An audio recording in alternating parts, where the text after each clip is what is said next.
Thank you, Tony and Atway. Right now, I will go ahead and queue the vote. There are 4 questions in our voting queue, and you can enter your vote into the queue one by one. We'll go ahead and start the vote for question 1. You can go ahead and enter your votes now.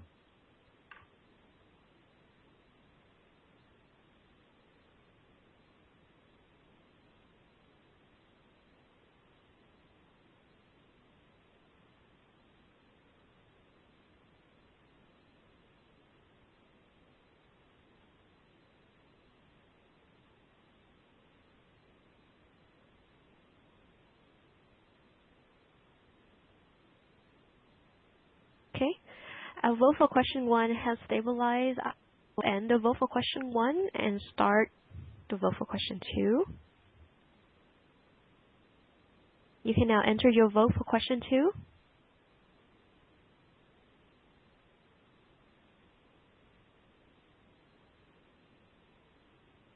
So as they take the questions on question 1, just wanted to note that pretty much in line with what we're talking about, and many of the organizations, per the survey, they already have big data projects, so that's pretty much in line with what we're seeing. And some people are in the discovery phase, but the majority of the folks are in one of the 2 stages. I will now end the vote for question 2, and you can enter your vote for question 3.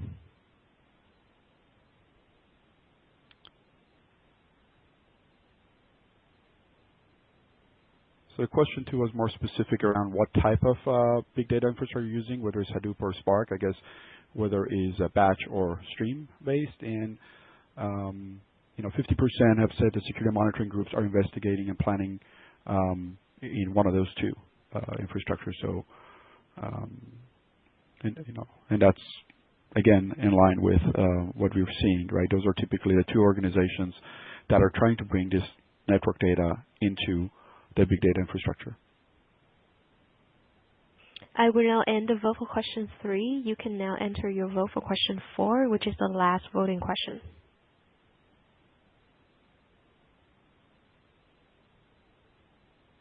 So I guess the question 3, if I have the right one here, is it? It's like 2. Hold on. This thing is moving. Okay, sorry. So what level of value do you see in using network data within the organization, big data platform, high value organization as a whole? And, there's 27% that they're not sure. So this, I think, is a timely conversation. So hopefully we can provide some value that the audience will see consider as part of their big data initiatives. And do we have the last one? Yes. Okay. And the last one was, what type of network data is most valuable to your network IT group, and all of the above. So as we talked about, you probably need all 3. So this is great. Thank you so much. It kind of validates at least where our thoughts were. So with that said, let's continue. So now let's talk about, okay, so what are some of the solutions that we provide? What is it that VSS can provide to help with this inflection point and moving towards the vision of big data visibility? Right. So one of the products that we have at VSS is called vSpool, and that is a product which is a packet capture solution from VSS. So what it does is it's a module that is available that can be plugged into our NPV layer, and the NPV layer can now start producing PCAPs instead of raw packets. These PCAPs are then FTP'd over to an open storage. So what you have with that is the ability to capture PCAPs at full run rate at 10 gigabits per second on the link and send them over to an FTP. And these PCAPs can then be integrated in your big data store to further investigate, to analyze, so on and so forth. So now we're going to talk about a architecture and which includes this big data strategy that we are talking about here. So on the left-hand side, you have the production network. Going on to the right-hand side, the NPV layer, which has a vSpool module that I just talked about integrated into it. And then on the right-hand side, you have the tool farm. So the tools, the existing tools, such as the hardware probes, the software tools, the security systems, all of those are being provided raw packets as has been the case for so long. by the NPV layer. But in addition to this, using vSpool, now the NPV layer also sends PCAPs over to an open storage, and the open storage makes this data available for big data to analyze, the big database platforms to analyze. So the point here is that even though eventually we see an inflection point where things will move towards a more complete virtualized way of doing things and completely doing this in a big data sort of a way, in the near future what we see happening is that the big data type solutions will coexist with the existing security tools, with the existing tools, and the NPV layers such as ours will continue to facilitate both ways of doing things.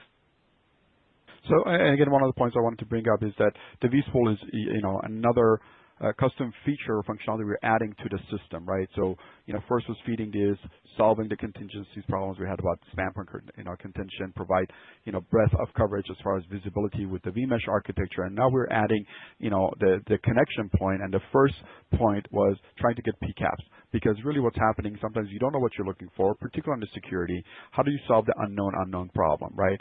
And sometimes you don't know if you had a heartbleed issue or not, but you need to go back and say, hey, do I have it? Now that you know what you look for. So if you had the PCAP data, you can go back and look at it. Or if you want to do, maybe some modeling as to what would happen. Do I have the data set? Am I capturing stuff? And can I go back in time? So this is the first step towards that. And it's going to basically evolve. And, one of the things that we're going to be able to do is that another ability that exists in our NPVs is that we have an open XML API, and one of the use cases is actually going to show how we have leveraged this.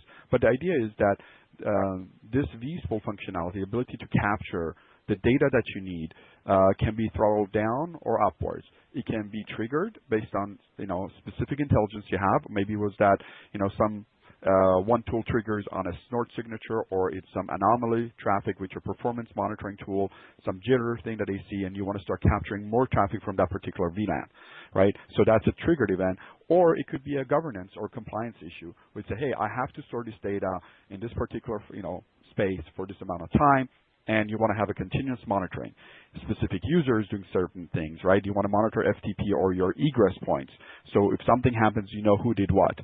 So whether it's triggered or whether it's filter-based, the MPVs allow a scalable way to not only solve the problems today, but future-proof it in the way you want to do it. And I guess the third point about this is that many of the tools that will coexist today, they're hardware-based probes that are doing this, and this could augment their visibility and reduce the cost of this proprietary, DVRs, if you will. Right, there may be some ways you can leverage your existing NAS environment and store the PCAPs in an open format. And as you move towards this idea of virtualizing the analytics and separating it from the capture layer, allowing you to coexist. And that's on this slide. Basically, so whether it's the hardware probes or security, systems or analytics or virtualized tools, you now have ability for all of them to be able to go back in time and share the data set that you have without incurring multiple magnitudes of costs around proprietary storage. So we've referred to Hadoop, and you briefly talked about how PCAPs don't lend themselves, as the best, most optimal way of interacting with Hadoop. So maybe we should take a little bit of time, Adwait, and talk about the PCAP, challenges around PCAP and, metadata and whatnot. Right. So we've talked about breaking network data into the big data infrastructure and then analyzing it. And Hadoop has kind of become synonymous with big data right now. So let's just talk about the way in which the different data formats for network data we talked about earlier can be processed in Hadoop. What are the pitfalls?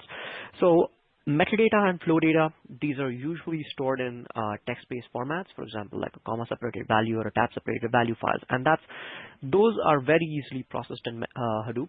Hadoop was meant to process text files, and it's very simple to process these types. PCAPs present a challenge to Hadoop, however, because as I talked about earlier, it's a length value format which doesn't lend itself to random access, and that's a problem for Hadoop. Additionally, the way files are stored and analyzed in Hadoop is when a big file is put into the HDFS, it divides it up into chunks and then stores them on individual nodes. And when you run a MapReduce job, each node processes the data that's stored on it and generates a result, which is then aggregated in the reduced phase of the processing. The problem with PCAP is that once you split a PCAP into individual chunks, there's no way to know where the record boundaries are in an intermediate chunk. So given a chunk, you have no idea where a packet begins and ends, and that's a problem. So some solutions that have been suggested for this are to set the PCAPs not to be split at all. So HDFS will split it up into chunks. When the processing is done, however, all the chunks that belong to one PCAP file will be brought to that one node which is processing the PCAP. So that's a possible solution, but the problem with that is that it's adding I/O overheads. So you have 10 nodes and 10 PCAPs. Suddenly you have these huge flows of data from each node going to every other node to send the chunks for the file that node is processing. Next, what you can do is you can match the PCAP file size to the HDFS block size. So if your PCAP files are 1 gigabyte each, just set the chunk size to a gigabyte. Sure, this works, but the problem with that is in most organizations, the Hadoop cluster is being used by different parts of the enterprise, not just by the networking group. So you cannot optimize the Hadoop cluster for network data because all the other jobs will suffer. And finally, there's an academic paper that was published a little while ago which talks about heuristically determining the packet boundaries in PCAPs. And that's a way of doing things. It works. It has been shown to work in the academia, but it is somewhat computationally expensive because every time you begin to process a new chunk, you need to start looking at the initial few bytes and apply this heuristic algorithm to determine where the packet ends and begins. So we've talked about the different formats and how to process them in Hadoop. So the final link here is how do you get data into Hadoop. Now, at least with the NPBs, with the VSS NPBs, we create the PCAPs and then FTP the data over. And while FTP is an open format for open protocol for transferring data, Hadoop does not natively accept FTP. So the solution that we propose is to put in a staging server, have the staging server accept all the FTP data from the NPB layer, and then transfer that into JSON, which is a more native format for Hadoop, and transfer it over to Hadoop. Now, the problem with this would be that the staging server would become a single point of failure, and also it would have to handle all the extreme amounts of data that's being generated constantly by the NPBs. So a better solution would be to have multiple staging servers, and each staging server receives a load balanced amount of data from the NPB layer, and this interacts with the Hadoop side of things, and eventually the data makes it into HDFS. So in this scenario, no one server or no one node in your HDFS cluster needs to handle all the data that's coming in. Another architecture that we're beginning to see in our users or in our customers is that instead of storing the data in HDFS, which has its own set of problems, people are beginning to store data in a centralized storage repository such as the Isilon from EMC. And what that does is that it can accept data on the one hand in the FTP protocol, and on the other side it can turn around and make this data available as needed to the Hadoop cluster to run analysis. So the data is still stored in a centralized location rather than being stored in your Hadoop cluster. So a couple points here is that, one of the things that VSS is doing, obviously, we're looking for technology partners, and we're investigating some solutions that they could ingest those packets. And, you mentioned EMC, but there's others that we're investigating. If you are looking at some, architectures that you want us to investigate and start having this conversation with other partners, we'd love to hear from you. And one of the things that we continue to leverage is the idea of the network packet brokering, right? It provides this ability to scale and do it in an effective and efficient manner. So what we're talking about here is ability to load balance this, vSpool flows, if you will, the FTPs across multiple links in a load balance format. And what is the rates that we can do today on a vSpool delivery at Wade? So today we've already validated in our labs the ability of vSpool to handle a full 10 gig link. So line rate 10 gig, we can produce PCAPs and FTP them over. So that's on one of those modules that can do a vSpool on a 10 gig. Exactly. So one module which is 2 ports. So one port can do 10 gig and the other port can do 10 gig. So you have one module with 2 ports. That's 20 gig that we can support. Okay, great.